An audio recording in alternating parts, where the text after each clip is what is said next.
દીકરીની વાત સાંભળો એમાં દીકરાને તને આજે દીકરીની વાત સંભળાવું બેટા.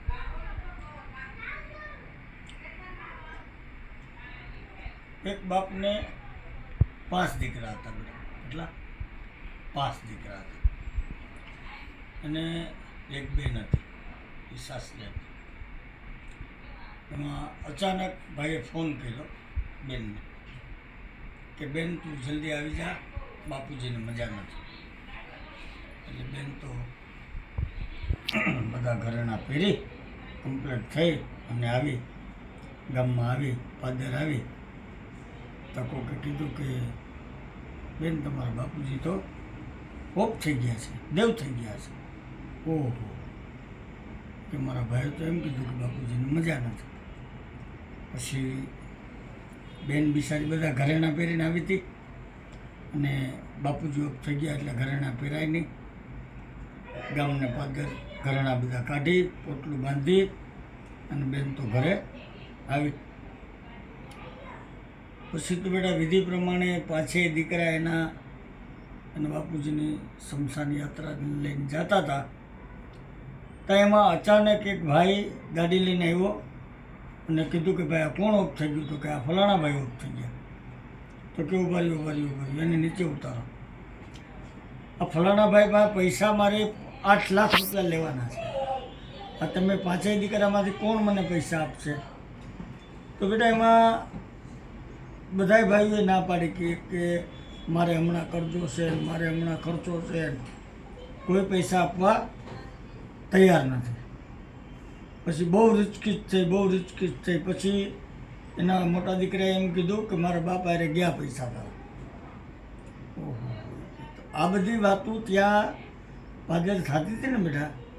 ત્યાં એમાં કોઈએ જઈને એને ઘરે કહી દીધું કે તમારા બાપુજીની સ્મશાન યાત્રા જતી હતી, એમાં એક માણસ આવ્યો, આવી રીતે કંઈક પૈસાની લેતી દેતીની વાતચીત છે. તો એમાં એ બેન બિચારી દોડીને ગઈ ગયા કે ભાઈ શું છે? તો કે તમે કોણ? તો કે હું અમની દીકરી છું, આ મારા 5 ભાઈઓ છે.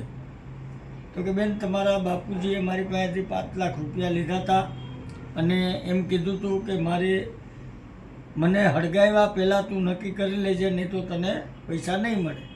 એટલે બેન મેં આ લોકોને કીધું કે મારા પૈસાનું હું, તો આ લોકો કોઈ દેવા તૈયાર નથી. તો બેટા એ દીકરી એમ કહે છે કે ભાઈ આ 5 લાખના ઘરેણાં છે, તમારે ક્યાંય બતાવો હોય તો બતાવી જુઓ, તમારે ચેકઅપ કરાવો હોય તો કરાવી જુઓ. આ 5 લાખ રૂપિયા લઈ લ્યો અત્યારે આ ઘરેણાં અને મારા બાપુજીની સ્મશાન યાત્રા જવા દો.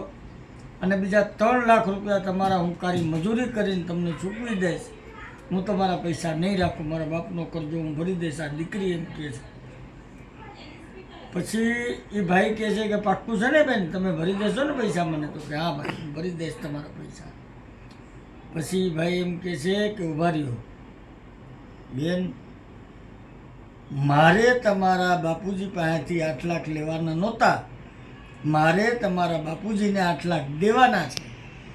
પણ હું આમાંથી સાચો વારસદાર ગોતતો હતો કે આમાં કોણ એનું સાચું વારસદાર છે. બેટા મારે દેવાના છે, હું તમને પૈસા આપીશ. તો ઓલા ભાઈ મીંડા કહેવા કે મારે એટલો ખર્ચો છે ને મારે આમ છે. પછી એ ભાઈએ કીધું કે એ ગયા તમારા બાપ હારે બધું. બેટા આપણા સૌરાષ્ટ્રની આવી દીકરીઓ છે આપણા ભારતમાં તારા જેવી. બોલો રામચંદ્ર ભગવાન કી.